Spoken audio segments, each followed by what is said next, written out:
আজকে তোমাদের আমি অপটিক্সের কিছু ট্রিক্স দেখাবো, যে পুরো অপটিক্সটা আলাদা আলাদা করে না পড়ে তোমরা রিফ্লেকশন রিফ্রাকশনের আলাদা আলাদা কেস আছে, ইমেজ ডিসটেন্স আর অবজেক্ট ডিসটেন্সের, এটা আলাদা আলাদা করে না পড়ে কিভাবে তোমরা নরমালি কিন্তু কোশ্চেন করতে পারবে যদি অবজেক্ট ডিসটেন্স আর ইমেজ ডিসটেন্স রিলেটেড কোনো কোশ্চেন তোমাদের এক্সামে আসে।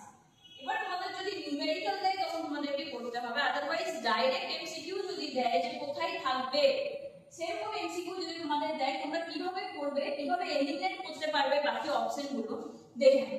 এটা কিন্তু বোথ মিরর বলো লেন্স বলো দুটোর ক্ষেত্রেই কিন্তু অ্যাপ্লিকেবল হবে।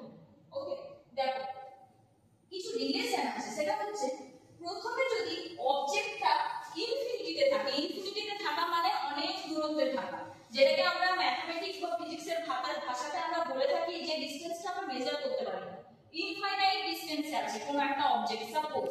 তো ইনফাইনাইট থেকে যদি কোনো অবজেক্ট থেকে লাইট রেজ আসে, কিরকম লাইট রেজ আসবে সেগুলো, ইনফাইনাইটে কোনো অবজেক্ট আছে মানে কিন্তু প্যারালাল লাইট রেজ আমার আসবে। এবার কার প্যারালাল?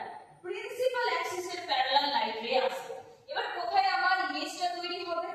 ইনফিনিটির সাথে ফোকাসের একটা খুব ভালো রিলেশন আছে, ঠিক ইনফিনিটিতে অবজেক্ট থাকলে কিন্তু আমার ইমেজ তৈরি হবে ফোকাসে। ইনফিনিটিতে অবজেক্ট মানে ইমেজ কিন্তু আমার ফোকাস, ইনফিনিটি আর ফোকাস খুব ভালো রিলেশন। ওকে, এবার ইমেজটা কিরকম সৃষ্টি হবে? ইমেজটা হবে একটা পয়েন্টের মতো, পয়েন্ট সাইজ ইমেজ তৈরি হবে। ইনফিনিটিতে যে অবজেক্টটা ছিল সেটা কিন্তু পয়েন্ট সাইজ ছিল না, সেটা কিন্তু বড় অবজেক্ট ছিল, কারণ সেখান থেকে অনেকগুলো লাইট রেজ এসেছিল।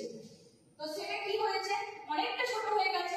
একটা বড় অবজেক্ট থেকে একটা ছোট যদি পয়েন্ট সাইজ ইমেজ হয়, তাহলে আমি বলতে পারি সেটা হাইলি ডিমিনিশড হয়েছে। শুধু ডিমিনিশড না, হাইলি ডিমিনিশড, তার মানে আমার অবজেক্টের সাইজ কিরকম হয়ে যাবে? হাইলি ডিমিনিশড, অনেক ছোট। এবার দেখি, এবার দেখো আস্তে আস্তে ইনফিনিটি থেকে কিন্তু আস্তে আস্তে এগিয়ে আসছে কোন দিকে? লেন্সের দিকে বা মিররের দিকে আস্তে আস্তে কিন্তু এগিয়ে আসছে। এবার কোথায় এলো? Beyond centre of curvature, centre of কার্ভেচারের ঢোকার আগের মুহূর্ত, ঠিক একটু আগে, সেন্টার অফ কার্ভেচারের ঠিক একটু আগে যদি এখানে আমার অবজেক্টকে প্লেস করি, তাহলে আমার ইমেজ কোথায় তৈরি হবে? Between centre of curvature and focus, centre of curvature আর ফোকাসের মাঝে কিন্তু তৈরি হবে। Okay, say between centre of curvature and focus. Okay, এবার এখানে কি রকম হবে ইমেজটা? এখানে হাইলি ডিমিনিশড হয়েছিল, এখানে একটু ছোট হবে, খুব বেশি ছোট হবে না, খুব বেশি ছোট হলে আমরা বলবো হাইলি ডিমিনিশড। এখানে শুধু ডিমিনিশড হয়েছে মানে ছোট হয়েছে, অরিজিনাল সাইজটা কিন্তু নেই। এখানে দেখো এটা থেকে কিন্তু এটা একটু বাড়লো কম্পারেটিভলি, এখানে হাইলি ডিমিনিশড ছিল, এটা একটু বাড়লো। এবার চলে আসবে আমার যখন সেন্টার অফ কার্ভেচারে অবজেক্টটা চলে আসবে, এবার আস্তে আস্তে আস্তে আস্তে সেন্টার অফ কার্ভেচারে এলো। সেন্টার অফ কার্ভেচারে যদি কোনো অবজেক্ট থাকে, ইমেজটা কিন্তু যেভাবেই তুমি ইমেজটা প্লেস করো, যদি সেন্টার অফ কার্ভেচারের মধ্যে থাকে মানে আমার ইমেজটাও কিন্তু সেন্টার অফ কার্ভেচারে তৈরি হবে। Object centre of curvature, image will also be placed at centre of curvature. Okay, এবার কিরকম টাইপের ইমেজটা সৃষ্টি হবে? দেখো পজিশনও same, size will be also same, সাইজটাও কিন্তু আমার সেম হয়ে যাবে, সেম সাইজের কিন্তু আমার ইমেজ ক্রিয়েট হবে। এবারে বাকিগুলো যেগুলো তোমরা পড়ছো, বাকি দুটো মোটামুটি আগের সাথে রিলেট করে পড়বে। কিভাবে আগের সাথে রিলেট করে পড়বো ম্যাম? দেখো এটা হচ্ছে, এটা আমরা পেয়েছিলাম ইমেজ পজিশনটা পেয়েছিলাম between centre of curvature and focus, এটা নিয়ে চলে গেলাম ওখানে। রিলেশনটা দেখো, এটার মধ্যে কত সুন্দর রিলেশন। এটা চলে আসছে between centre of curvature and focus, এটা চলে আসছে বিয়ন্ড সি, মানে বিয়ন্ড সি তে যখন আমি প্লেস করছিলাম between centre of curvature and focus, আর এখানে যখন আমি প্লেস করছি between centre of curvature and focus, তখন আমার চলে আসছে বিয়ন্ড সি। ঠিক আছে, এবার এট ফোকাস, যখন ফোকাসে প্লেস হয়ে যাবে অবজেক্টটা, যখন আস্তে আস্তে ফোকাসে চলে আসবে, বলেছিলাম ফোকাস আর ইনফিনিটির মধ্যে খুব সুন্দর একটা রিলেশন আছে, ফোকাস আর ইনফিনিটির মধ্যে খুব সুন্দর একটা রিলেশন আছে। আমি বলেছিলাম ইনফিনিটিতে অবজেক্ট মানে ফোকাসে ইমেজ, ফোকাসে অবজেক্ট মানে ইনফিনিটিতে ইমেজ। ঠিক, এবারে এখানে সেম সাইজ হয়ে গেছিল, ওপর থেকে একটু বড় হলো এখানে, মানে এখানে অবজেক্টের থেকে একটু বড় ইমেজটা ক্রিয়েট হবে। এখানে কি হবে? হাইলি এনলার্জ, ছোট থেকে দেখো আস্তে আস্তে কিন্তু বড় হচ্ছে, এখানে এসে সেম সাইজ হয়ে গেল, এখানে এসে আরো বড়, এখানে এসে আরো বড় হচ্ছে। ওকে, এবার ফোকাস থেকে ঢুকে যাচ্ছে ফোকাস আর পোলের মাঝে, এটা একটা exceptional case, both in the case of mirror and lens, দুটোর ক্ষেত্রে কিন্তু এক্সেপশনাল হয়ে যায়। এটা কি হয়? যেদিকে অবজেক্ট আছে সেই সাইডেই কিন্তু আমার ইমেজটা তৈরি হয়। অন্য সাইডে কিন্তু তৈরি হয় না, যেদিকে অবজেক্ট সেই সাইডে কিন্তু ইমেজটা আমার তৈরি হয়।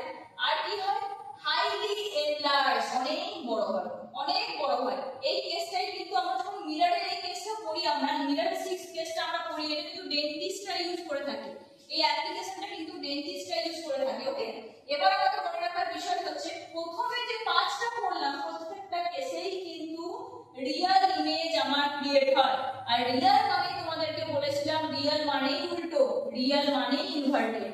তাহলে রিয়েল ইমেজ আর ইনভার্টেড ইমেজ ক্রিয়েট হয়ে যাচ্ছে প্রথম পাঁচটা কেসে। আলাদা করে আমাদের মনে রাখার দরকার নেই যে কোন কেসটাতে রিয়েল হচ্ছে কোন কেসটাতে ভার্চুয়াল হচ্ছে, আলাদা করে মনে করার দরকার নেই। প্রথম পাঁচটা কেস এটা একমাত্র এক্সেপশনাল কেস যেখানে আমার ভার্চুয়াল আর রিয়েল ক্রিয়েট হচ্ছে। এবার তোমরা বলবে ম্যাম আমরা তো দু রকমের মিরর পড়েছি, দু রকমের লেন্স পড়েছি, কোন কোন কেসে এটা অ্যাপ্লিকেবল? এটা অ্যাপ্লিকেবল লিখে রাখো, এটা হচ্ছে কনকেভ মিরর